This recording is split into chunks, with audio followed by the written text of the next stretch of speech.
नमस्कार साथियों, एनजी के भी यूट्यूब प्लेटफॉर्म में आपका स्वागत है। तो साथियों, शुरू करते हैं शिक्षण अभिरुचि की महत्वपूर्ण क्लास बीएसटीसी के लिए।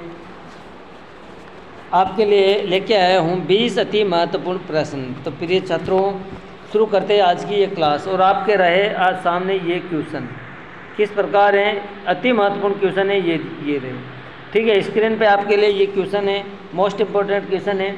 अगर चैनल पर नए हैं तो चैनल को सब्सक्राइब अवश्य करना, लाइक जरूर करना, बेल आइकन को अवश्य दबाना, जिससे कि हर नोटिफिकेशन आपके पास पहुंच सके। शुरू करते हैं आज की क्लास। एक पाठ्य योजना के निर्माण में निहित रहता है। एक पाठ्य योजना के निर्माण में निहित रहता है। क्या रहता है निहित? ऑप्शन है उद्देश्य समस्याओं के विश्लेषण से मुक्त रहते हैं। ऑप्शन बी शिक्षण क्रियाओं से छात्रों को मुक्त रखा जाता है। ऑप्शन सी शिक्षण समस्या संबंधी तकनीकी प्रविधि संसाधनों आदि का प्रयोग किया जाता है। ऑप्शन द शिक्षण बिंदुओं को मूल्यांकन के क्रम में व्यवस्थित किया जाता है। तो आपका आंसर क्या होगा साथियों? आपका आंसर होगा शिक्षण समस्या। आपका आंसर क्या होगा? शिक्षण समस्या संबंधी तकनीकी प्रविधि तथा संसाधनों का प्रयोग किया जाता है। तो आपका आंसर होगा यहाँ पर स। ठीक है, अगला प्रश्न ये रहा आपके लिए। यूनिट योजना। एक यूनिट योजना निर्भर करती है, किस पर निर्भर करती है? एक तार्किक प्रकरण या ज्ञान के विभाजन पर, कक्षा उपयोगी महत्वपूर्ण अधिगम खंडों पर, या एक ऐसी समस्या पर जिसे कक्षा उपयोगी माना जाता है, या फिर पूर्वगामी पाठों से संबंधित शिक्षण पद्धति पर या संबंधित शिक्षण पद्धति पर। तो आपका आंसर क्या होगा साथियों? आपका आंसर होगा एक ऐसी समस्या पर जिससे कक्षा उपयोगी माना जाता है। आपका आंसर होगा स। अगला प्रश्न। जब एक शिक्षक को कक्षा में शिक्षण हेतु पाठ योजना की तैयारी करने हो तो सिद्धांत रूप से निम्नलिखित में से संबंधित स्थापित करना चाहिए। तो आपका आंसर क्या होगा? अनुमोदित पाठ्य पुस्तक, पाठ्यक्रम गाइड, या कक्षा की रुचि, या स्वयं के कौशल। क्वेश्चन एक बार समझते हैं साथियों, शुरू करते हैं। जब एक शिक्षक कक्षा में शिक्षण कार्य करवाता है, उसके लिए वह पाठ्य योजना तैयार करता है तो यह किस सिद्धांत के रूप में निम्नलिखित से संबंध स्थापित करना चाहिए? कौन से सिद्धांत से? तो अनुमोदन पाठ्य योजना से, पाठ्यक्रम गाइड से, या कक्षा की रुचि से, या स्वयं के कौशल से। आपका आंसर होगा स। कक्षा की रुचि के हिसाब से पाठ्य योजना तैयार करना चाहिए और शिक्षण कार्य करवाना चाहिए। अगला प्रश्न आपके लिए ये रहा। एक उत्तम पाठ्य योजना के लिए निम्नलिखित की आवश्यकता नहीं है। यहाँ नहीं पूछ रहा है साथियों। क्या पूछ रहा है? नहीं है। तो ऑप्शन देखते हैं। वह व्यक्तिगत भिन्नताओं पर ध्यान दें। वह एक सप्ताह में पूर्ण हो जाए। उसमें एक केंद्रीय लक्ष्य निहित हो कि वह अधिगमकर्ता की परिपक्वता में सहायक सिद्ध हो। आपका आंसर क्या होगा? आपका आंसर होगा साथियों, वह एक सप्ताह में पूर्ण हो जाए, ऐसी शिक्षण योजना तैयार करना चाहिए। आपका आंसर होगा ब। अगला प्रश्न आपके लिए ये रहा। एक अधिगम योजना के निर्माण के समय शिक्षक निम्नलिखित में से कौन से कथन की उपेक्षा कर सकेगा ताकि शिक्षण स्थितियों की उपेक्षा न हो? ऑप्शन ये है कि योजना में निहित व्यक्तिगत भिन्नताओं के गुण हो, अधिगम योजना द्वारा पाठ्य पुस्तक का अंधानुकरण करना, या प्रक्रिया को उद्देश्य प्राप्त है तो पुनर्गठित करना, या फिर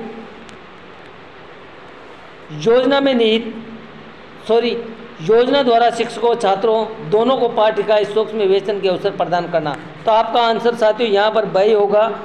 दूसरा ऑप्शन देखने की जरूरत नहीं है। वह आपका आंसर होगा कि अधिगम योजना द्वारा पाठ्य पुस्तक का अंधानुकरण करना चाहिए। अगला प्रश्न आपके लिए ये रहा आपकी स्क्रीन पे। अगला प्रश्न।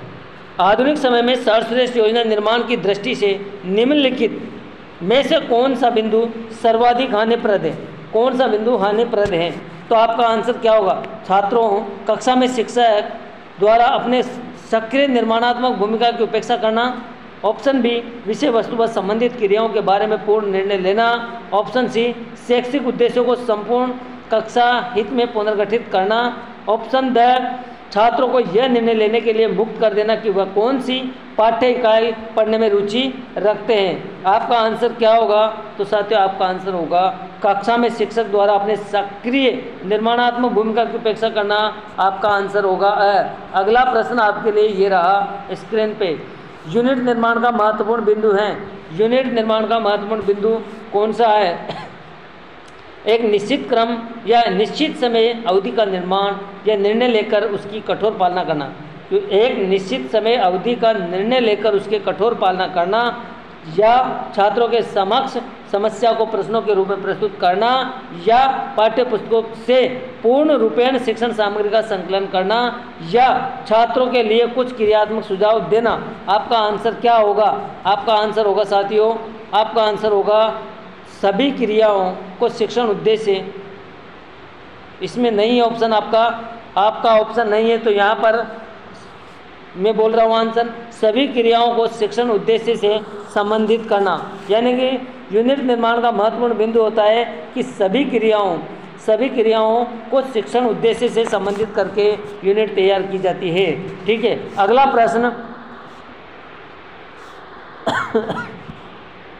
किस यूनिट के निर्माण का प्रथम चरण है? साथियों किसी यूनिट का निर्माण का प्रथम चरण क्या होता है? उद्देश्यों का निर्माण करना, क्रियाओं का निर्धारण करना, यूनिट का मूल्यांकन करना या फिर यूनिट का विकास करना। तो साथियों ये आंसर क्या होगा? उद्देश्यों का निर्माण करना। क्या होगा? उद्देश्यों का निर्माण करना आपका आंसर होगा। ठीक है, अगला प्रश्न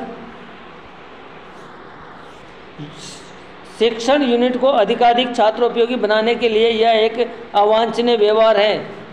शिक्षण यूनिट को अधिकाधिक छात्रोपयोगी बनाने के लिए यह एक अवांछनीय व्यवहार है। ऑप्शन क्या है? आंसर क्या होगा? यूनिट की एकीकृत क्रियाओं को मात्र रटने के लिए छोड़ दिया जाए या छात्रों को यूनिट संबंधी प्रश्न निर्माण के लिए कहा जाए। ऑप्शन सी, छात्रों को वांछनीय प्रश्नों के अपेक्षित उत्तरों को पूर्वाभ्यास कराया जाए या छात्रों को खेलने तथा अन्य पाठ्य सामग्री क्रियाओं में भाग लेने के लिए मुक्त कर दिया जाए। तो आपका आंसर क्या होगा? आंसर होगा आपका साथियों यूनिट की एकीकृत क्रियाओं को मात्र रटने के लिए छोड़ दिया जाए। अगला प्रश्न आपके लिए ये रहा, निम्नलिखित में से कौन सा कथन एक पाठ्य योजना के निर्माण में न्यूनतम लाभ करता है? न्यूनतम लाभ पूछ रहा है। क्या पूछ रहा है? कि पाठ्य योजना के निर्माण में न्यूनतम लाभ प्रदान करता है। क्या करता है? न्यूनतम लाभ। तो ऑप्शन देखते हैं क्या है। यूनिट के शीर्षक का विश्लेषण करना या फिर यूनिट के लक्ष्यों पर विचार करना, यूनिट के दोषों का वर्णन करना या यूनिट के शिक्षण सामग्री का प्रयोग करना। तो आपका आंसर क्या होगा? तो साथियों आपका आंसर होगा यूनिट के लिए शिक्षण सामग्री का उपयोग करना। क्या करना? यूनिट सामग्री का प्रयोग करना, सामग्री का उपयोग करना। आपका आंसर होगा। अगला प्रश्न, यदि एक शिक्षक को एक वृहद पाठ्य योजना को शीघ्र पूरा करने के उद्देश्य से शिक्षण करना है तो निम्नलिखित में से कौन सा सर्वोत्तम विधि होगी? पाठ्य योजना को शीघ्र पूरा करने के लिए उद्देश्य, साथियों उद्देश्य पूछ रहा है, शिक्षण करना का उद्देश्य, पूरा करने का उद्देश्य क्या है? निम्नलिखित में सर्वोत्तम विधि कौन सी होगी? व्याख्यान विधि, निर्देशित विचार विमर्श, प्रदर्शन विधि या कक्षा में उपेक्षित समूह विवेचन। आपका आंसर क्या होगा? साथियों व्याख्यान विधि, निर्देशित विचार विमर्श, प्रदर्शन विधि या कक्षा में उत्प्रेक्षित समूह विवेचन। तो आपका आंसर होगा कक्षा में उत्प्रेक्षित विवेचन। अगला प्रश्न आपके लिए, शिक्षण सामग्री संसाधनों को प्रमुख रूप से जुटाया जाना चाहिए। शिक्षण सहायक सामग्री या शिक्षण सामग्री संसाधन यूनिट का कार्य क्या है? क्वेश्चन ये है, शिक्षण सामग्री संसाधनों को प्रमुख रूप से जुटाया जाना चाहिए। आपका आंसर क्या होगा? पाठ्यक्रम समन्वय द्वारा या पाठ्य पुस्तक प्रकाशन द्वारा या शिक्षक समूह द्वारा या छात्रों एवं शिक्षकों के द्वारा। तो आपका आंसर क्या होगा? शिक्षण सामग्री संसाधनों का प्रमुख रूप से जुटाया जाना चाहिए। तो आपका आंसर होगा साथियों पाठ्यक्रम समन्वय द्वारा। आपका आंसर होगा पाठ्यक्रम समन्वय द्वारा। अगला प्रश्न, एक शिक्षण सामग्री संसाधन यूनिट का प्रमुख कार्य है। एक शिक्षण सामग्री संसाधन यूनिट का प्रमुख कार्य है। क्या कार्य हो सकता है? साथियों सत्र के पाठ्यक्रमों की रूपरेखा तैयार करना, समस्त शिक्षकों को वांछित आवश्यकताओं की पूर्ति करना, शिक्षक में सर्वोत्तम अभ्यास प्रणाली को क्रियान्वित करना या उपयुक्त सभी असत्य हैं। तो आपका आंसर होगा उपयुक्त सभी असत्य हैं या उपयुक्त में से कोई नहीं। नेक्स्ट प्रश्न, दैनिक पाठ योजना का होना चाहिए। दैनिक पाठ योजना का होना चाहिए। दैनिक पाठ योजना का होना चाहिए। क्या होना चाहिए? यूनिट समस्या के निश्चित पक्ष पर प्रहार करने वाली। ऑप्शन बी, निर्धारित योजना का कठोर अनुसरण करने वाली। ऑप्शन सी, प्रत्येक प्रक्रिया के लिए समय सारणी निर्धारित करने वाली। ऑप्शन डी, छात्रों को रटने के लिए सुअवसर प्रदान करने वाली। तो आपका आंसर क्या होगा? आपका आंसर होगा यूनिट समस्या के निश्चित पक्ष पर प्रहार करने वाली। आपका आंसर क्या होगा? यूनिट समस्या के निश्चित पक्ष पर प्रहार करने वाली। अगला प्रश्न, पाठ योजना प्राथमिक रूप से शिक्षक के लिए लाभप्रद होती है क्योंकि पाठ योजना प्राथमिक रूप से शिक्षक के लिए लाभप्रद होगी क्योंकि ऑप्शन देखते हैं। ऑप्शन, यह तत्कालीन शिक्षण उद्देश्य के रूपरेखा का निर्माण करती है। पाठ योजना को प्रत्येक वर्ष तैयार करने के संकट से मुक्ति प्रदान करते हैं। परीक्षा हेतु छात्रों की नीति को तैयार करना, ये सरल एवं वस्तुनिष्ठ पर्यवेक्षण के अवसर प्रदान करती है। आपका आंसर क्या होगा? आंसर होगा यह तत्कालीन शिक्षण उद्देश्य की पूर्व की रूपरेखा का निर्माण करती है। आपका आंसर होगा। अगला प्रश्न आपके लिए ये रहा कि वह शिक्षा जो करके सीखने को बढ़ावा देती है। कौन सी शिक्षा? जो करके सीखने को, क्रियात्मक शिक्षा जो करके सीखने को बढ़ावा देती है और सीखने के लिए विद्यार्थियों की उनके वातावरण के साथ अंतःक्रिया सुनिश्चित करती है, वह कहलाती है।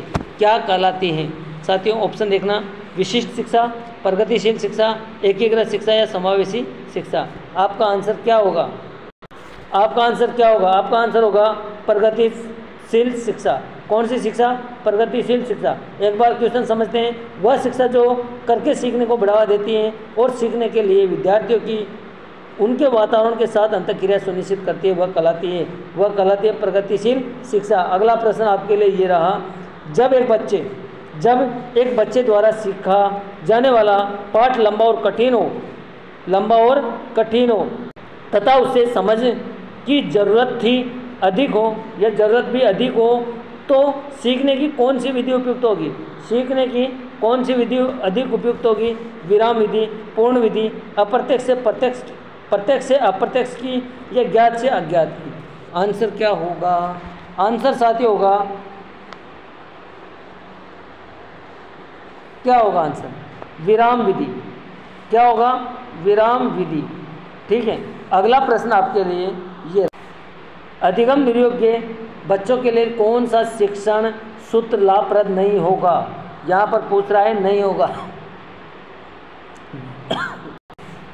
सरल से जटिल, अमूर्त से मूर्त, प्रत्यक्ष से अप्रत्यक्ष और ज्ञात से अज्ञात। साथियों क्वेश्चन समझना, अधिगम नियोग्य बच्चों के लिए कौन सा शिक्षण सूत्र लाभप्रद नहीं होगा?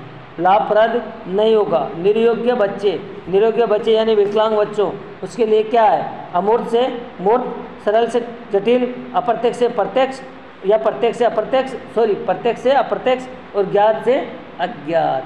तो साथियों यह बी ऑप्शन उनके लिए नहीं होगा, अमूर्त से मूर्त की ओर। ठीक है।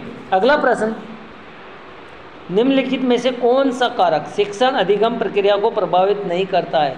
कौन सा कारक शिक्षण अधिगम प्रक्रिया को प्रभावित नहीं करता है? ऑप्शन, शारीरिक, शिक्षक का शारीरिक रूप, शिक्षक का मानसिक स्वास्थ्य, शिक्षा का विषय वस्तु ज्ञान या शिक्षक का संप्रेषण कौशल। तो कौन सा सही होगा? तो साथियों अधिगम को प्रभावित नहीं करता है, मानसिक स्वास्थ्य करता है, विषय वस्तु करती है, संप्रेषण करता है, लेकिन शिक्षक का शारीरिक कौशल प्रभावित नहीं करता है। तो आपका आंसर होगा अगला प्रश्न। ये रहा प्रश्न, प्रतिभाशाली विद्यार्थियों के लिए निम्नलिखित में से कौन सी शैक्षिक व्यवस्था नहीं होनी चाहिए? यहाँ पूछ रहा है नहीं होनी चाहिए प्रतिभाशाली बालकों के लिए। स्वतंत्र प्रोजेक्ट कार्य के अवसर या फिर त्वरण या उपचारात्मक शिक्षण या संवर्धन कार्य। तो साथियों प्रगतिशील विद्यार्थियों के लिए उपचारात्मक शिक्षण की व्यवस्था नहीं होनी चाहिए। आपका आंसर होगा स। अगर साथियों अच्छा लगे तो लाइक करना, शेयर करना, सब्सक्राइब करना, बेल आइकन को अवश्य दबाना, जिससे कि हर नोटिफिकेशन आपके पास पहुंच जाए और आपकी एग्ज़ाम के लिए, बीएसटी की एग्ज़ाम के लिए अति महत्वपूर्ण प्रश्न हैं जो एग्ज़ाम में आते रहेंगे, मोस्ट इम्पोर्टेंट है। एक बार ज़रूर अवश्य इसका रिवीजन करना। धन्यवाद। जय हिंद।